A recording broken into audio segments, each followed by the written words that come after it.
What is going on, YouTube? It is your boy Descapens, and to be honest, I have a lot of time, but for some reason, I'm kind of tired today. I'm not really sure what it is. Maybe it just got warm all of a sudden over here in Orem, and I'm just like, oh my goodness, I'm so tired, blah. 1 second, sorry, 1 second. And we are back. Okay, so basically, I have been trying to shoot a certain kind of video today. It was more of a concept video, it's just kind of talking about and answering the age-old question of, are gold nib fountain pens better than steel? Which, yeah, that's a good question, right? And so I was trying to address it with a more pragmatic approach. I'll be totally honest, though. I don't know what it was. I just didn't feel like I had that in me. And then I also tried to do this other concept video that actually did involve this pen in here. Which that also didn't really work, but that's okay, because bam, we've got this. This is my forte, just going one pen at a time. I am starting a series, though, like today, with this specific pen. Actually, it might be in the series, it also might not be. Let's just get into it. We have the Sheaffer 100 fountain pen and a nice medium nib. This is one of gold nib fountain pens. This is one of three kind of gold and black fountain pens that I have. You guys have seen the other one, which was my Scrivener EDC, and then I have another one coming up that I think I've shown you guys already. I can't remember if I have or haven't. So if it is a surprise, I'm not going to tell you, but if it is not a surprise, then you probably know what it is. And yeah, anyway, cool. This is a very cool pen. This is a very interesting pen. This pen was a pen that surprised me because of one specific reason. Yeah, and we are going to get into it. But first, before we talk about the pen, let's get into the box. So getting into the box, one of the things that I want to talk about here is that, first up, a really nice presentation. You have a nice sleeve. For some strange reason, and I don't know why, but it says it's a chrome black pen. Sheaffer, it is a gold black pen, but that is okay. So anyway, overall a really nice box. Not too much to see here, honestly, but one thing that I will kind of knock them on is that you'd think that they would give you a converter, but they just give you 3 cartridges. Now, here's the thing, right? You have to give them some credit for 3 cartridges, because there are a lot of pens at this price point where, unfortunately, they might only give you 1 cartridge and nothing else, which is too bad. And Lamy, I love you, but I'm just saying. Anyway. Now, if there's a person who has, a syringe and ink bottle, and I have many, then it shouldn't be that big of a problem, because you can just syringe fill your fountain pen cartridges and have a lot of ink to go for the road, which is cool, right? And so, yeah, overall, just a very nice packaging, a very nice box. You have the logo on the inside and then a logo on the outside. So how about that? Very well done, Sheaffer. So there are a few things about this pen. Going over the overall structure, we have a very nice cigar-shaped type style pen that I think is pretty cool. Obviously, it's not like as much of a cigar shape as a Montblanc 149, but that's okay. It's still a very nice, just kind of overall professional-looking, nice-shaped pen. I like it personally, Now, there were like 3 big surprises with this thing, right? So the first one that I'm going to talk about is actually the clip. So this clip is crazy strong, which is cool, if you ever, have to clip it onto your pant pocket or your shirt pocket or your jacket pocket or whatever other kind of pocket you have, guaranteed it's going to stay there, and that gives you a very nice ease of mind, which is cool, right? And then honestly, I was really impressed by the way that it looked. I know it's like you have a very nice gold and kind of a nice glossy black. I do appreciate that. That's not one of the surprises, but that is something that I just want to share.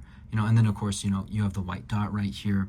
So really cool history behind the white dot. Back in the day when Sheaffer was making pens, they did the white dot to do 2 things. Number 1, signal that this is a Sheaffer and, have a little bit of brand distinction, which is cool.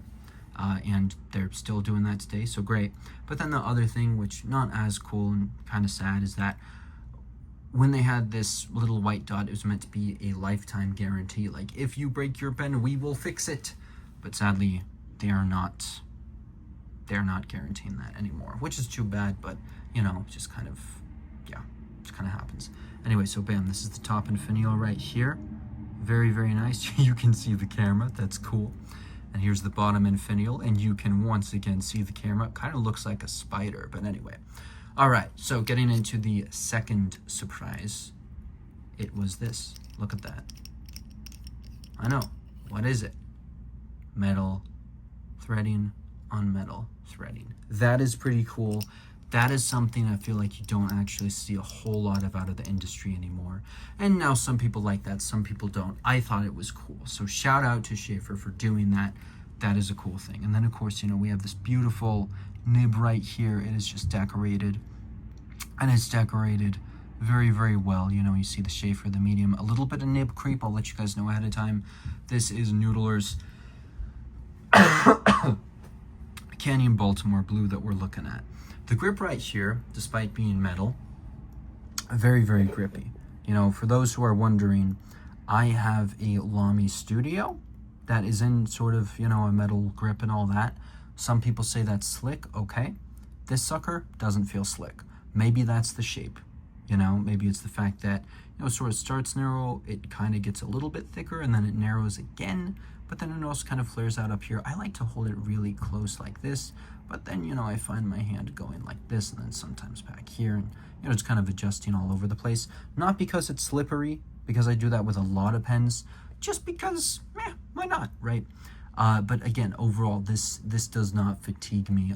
For those of you who might have questions about the grip, I would honestly say, don't let that stop you from getting this pen. I think it's nice, just for the record. Anyway, okay, now let's get into the third surprise through the writing session. Alrighty, getting into the writing session, we are using some Apica paper. This is the red notebook. Again, grab from Warwick, super cool. Anyway, this is just a really, really smooth notebook. I like the paper. I think it's nice and glossy. Let me go ahead. Oh my goodness. Well, would you look at that? Sheaffer, how could you? It also might be that I haven't written with it for a hot second, so maybe that's user error. Maybe not. Yeah, this is in a medium. Hang on. Now, the surprise that I have for all you guys, the third one is actually one you're seeing happen right now. Oh my gosh, that's embarrassing. Sorry, folks. And that is that this pen is the smoothest pen. Sorry, the smoothest steel nib. Important distinction. The smoothest steel nib in my collection, which did blow me away. I'm like, wow, this is actually smooth. You know, it competes with, you know, really smooth Lamy steel nibs, and then also the Parker IM nibs. But yeah, this is crazy smooth like butter, and I do think it takes the cake. Yeah. Hang on.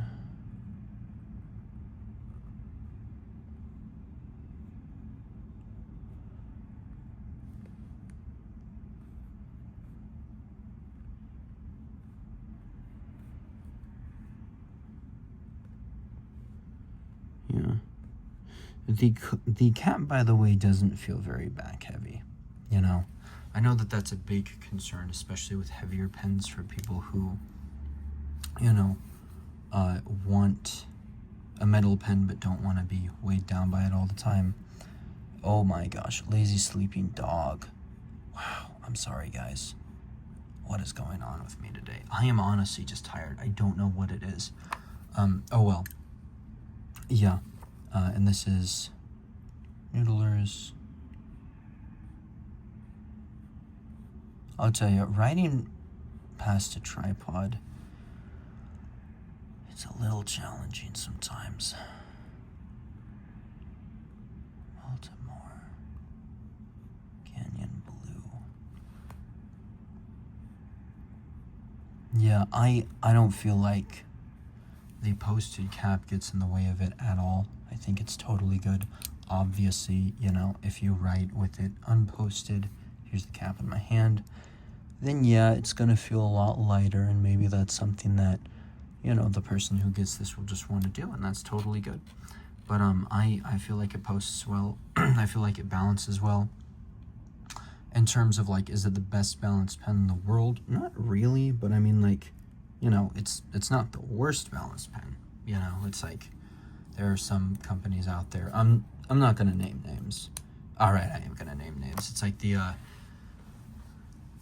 like Faber-Castell has a line of fountain pens. Man, and yeah, they're. I'm not gonna name models until later, but there are some Faber-Castell fountain pens that definitely feel very back heavy when you post them. And so I think they're designed to be, you know, just unposted. But yeah, so that's the writing experience. Overall, really, really nice. You know, I think it's like just a really good, smooth, and once again, my smoothest steel nib in my collection, which is a title that, yeah, I didn't realize it was competing for when I got it, but it told me that, and my friend, you won, so good job. So what do I think about this pen?